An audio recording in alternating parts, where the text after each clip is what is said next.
On the night of October 29, 2018, in a small village in Guatemala, everyone was at home having dinner. Suddenly, they heard a loud scream from a girl. As soon as they heard it, people rushed out of their homes to see who was screaming.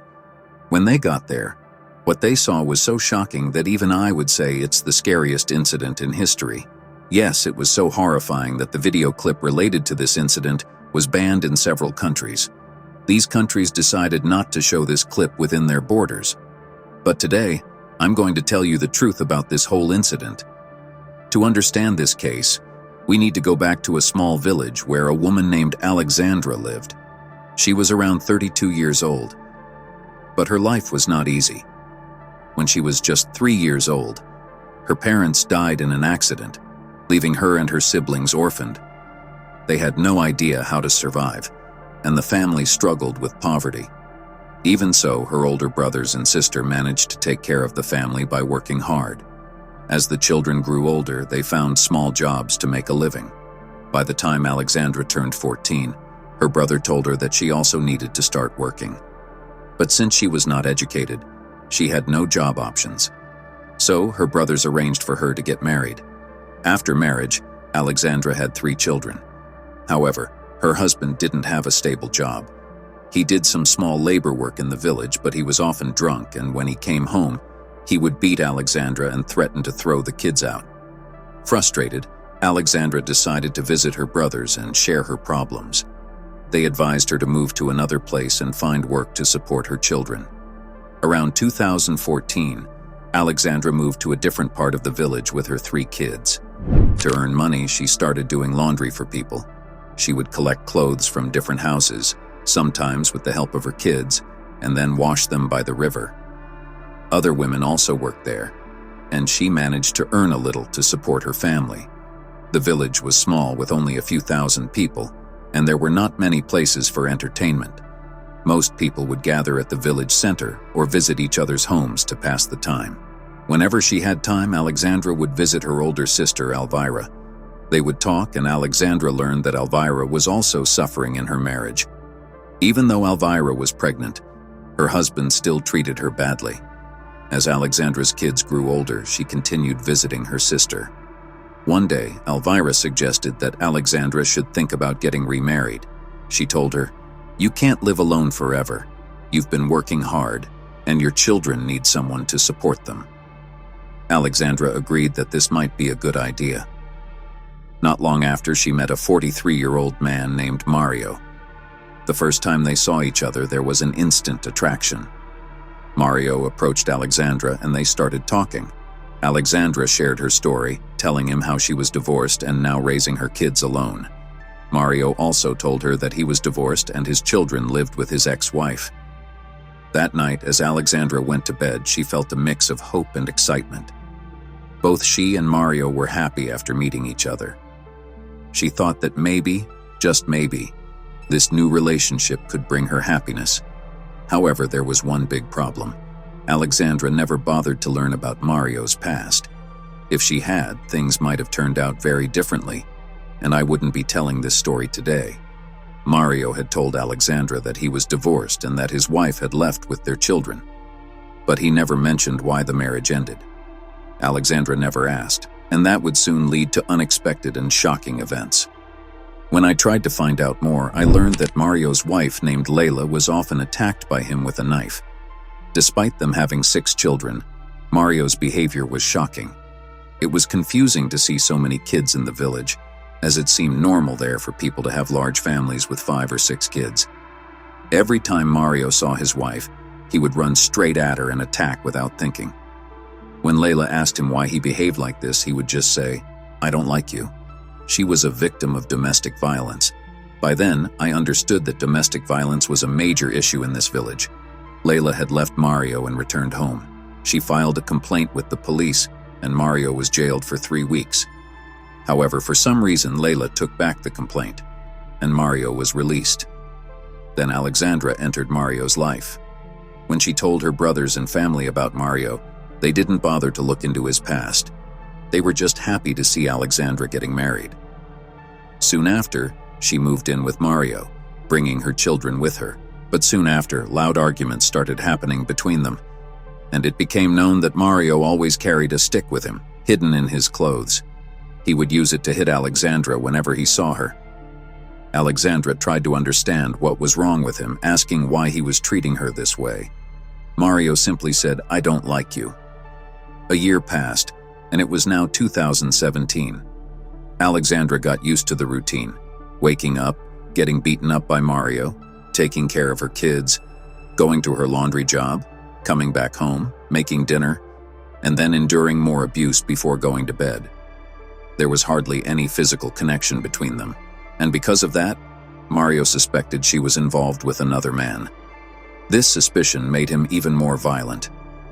One evening, on October 2nd, 2018, Mario asked Alexandra's son to go buy some groceries. The boy hesitated and took longer than usual to return. When he came back, Mario tied him up with a rope and hung him from the ceiling until he almost suffocated. Alexandra intervened, pushed Mario away, and questioned why he was doing this. Mario yelled at her, demanding to know why the boy took so long. Fast forward to October 29th, 2018. Around 8:30 p.m., loud screams were heard coming from Mario and Alexandra's house. People in the village were used to hearing shouting from that house, so they usually ignored it. But this time, the screams were more intense and filled with pain. Eventually, people left their dinner, and Alexandra's elder sister, Elvira, rushed to the house. She wasn't alone. Others followed her. As they entered the house, they saw a man, Mario, running out with a flashlight. Before they could catch him, he turned off the light and ran into the dark woods. It was almost impossible to find anyone in those hilly areas at night. Ignoring Mario's escape, everyone went inside the house. The house was dark, and all they could hear were painful cries coming from the bedroom. It was clearly Alexandra's scream, and it was so loud that the neighbors sent a boy to get a flashlight from the nearby house. He brought it and handed it to the adults standing there. When they turned on the flashlight and pointed it towards the bedroom, what they saw inside made everyone's hair stand on end. First, they looked down at their feet because they realized they were standing on a floor covered in blood. When they looked ahead, they saw blood flowing rapidly across the room, and in the middle of it lay a severed hand. Seeing this, they went inside and found Alexandra lying on the bed, but she wasn't in a normal condition. To understand what happened, we need to go back to October 28th. That morning, Alexandra got up, made breakfast, and prepared her children because she had to go to work at the laundry. She took her kids to the river to wash clothes. She had no idea that her husband was secretly following her from a distance. For about 2 hours, Alexandra finished her work, then sent her kids home with the laundry, but she didn't return home herself. Mario, watching from far, noticed that she went towards the road outside the village and started waiting there. Soon, a large truck stopped, and Alexandra quickly crossed the road, opened the window on the driver's side, got inside, and the truck drove off. Seeing this, Mario's suspicion that his wife was seeing someone else turned into certainty. He decided that he was going to end things that day. That night when Alexandra returned home, Mario immediately started arguing with her, asking where she had been all day. She repeatedly said she had gone to her sister's house and suggested he ask her sister if he didn't believe her. But Mario had seen her getting into the truck with his own eyes, and he kept asking her about it. Alexandra denied it, saying she had been busy with her work and then visited her sister. The argument between them escalated, and Mario left the house. Later, at around 8:30 p.m., he returned, but this time he wasn't empty-handed. He had brought a large, sharp knife similar to a machete. Mario had kept this knife hidden earlier and went to fetch it from outside. When he returned, he went straight to the bedroom, where Alexandra was lying on the bed. Without saying a word, he began attacking her, repeatedly stabbing her face and mouth. Alexandra didn't even have a chance to scream. She couldn't understand why Mario was doing this. Mario didn't stop. For about 10 minutes, he kept stabbing her, turning her face into a horrific mess. He attacked her more than 30 times, with some cuts going from her mouth up to her brain. Her nose area was almost completely cut off. Her face had become so deformed that people later referred to her as Ms. Pac-Man, because it resembled the famous arcade game character. Alexandra was screaming with all her strength, but there was no one to help her. Even as her blood soaked the bed and began dripping onto the floor, Mario did not stop. He picked up her arm and started cutting it off, eventually severing it from the shoulder. Then he did the same with the other arm, cutting it off in just a few strokes.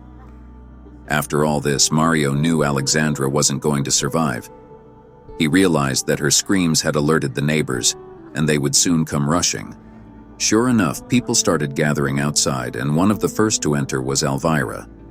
She was about to step inside when Mario, holding a blood-soaked flashlight, came out of the bedroom and rushed out of the house towards the woods. When the neighbors entered the house, they found Alexandra barely conscious, with her arms severed, one lying on the floor, the other on the bed. Her face was completely disfigured.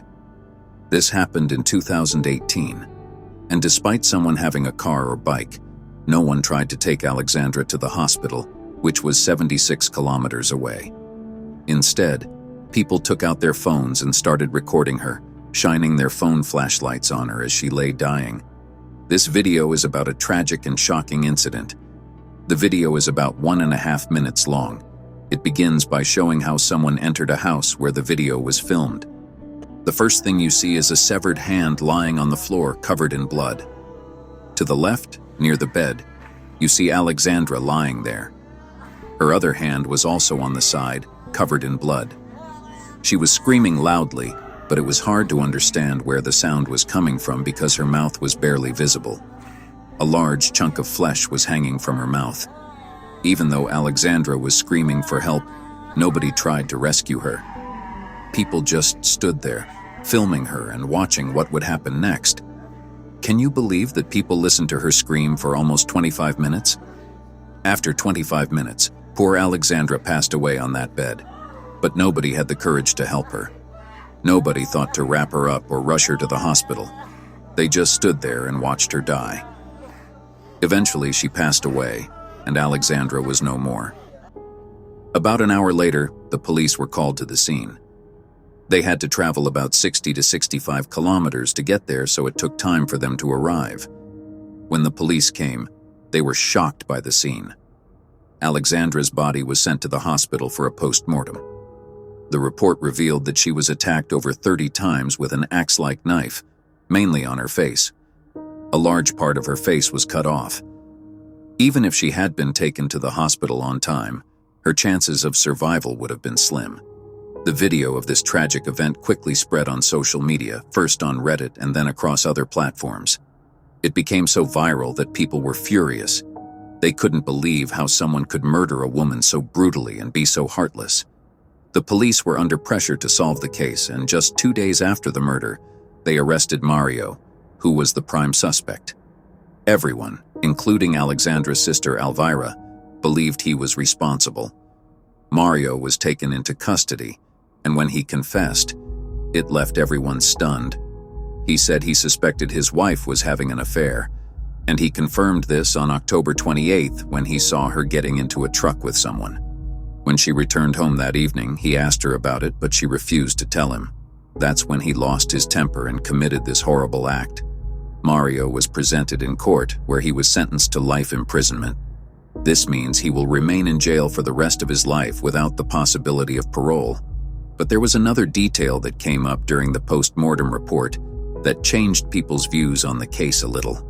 It was revealed that 6 to 7 hours before she was killed, Alexandra had been intimate with someone. Since Mario was not there, it seemed she might have been with someone else, which hinted at an extramarital affair. While it was her personal choice, it doesn't justify what happened to her. What are your thoughts on this case? Share your opinion in the comments. Thank you for watching Dark Crime Documentary. If you enjoyed this story, make sure to like, share, and subscribe to stay updated on our latest videos. Don't forget to hit the notification bell so you never miss a new crime story. Remember, while we explore the dark side of true crime, always stay alert, stay aware, and most importantly, stay safe out there.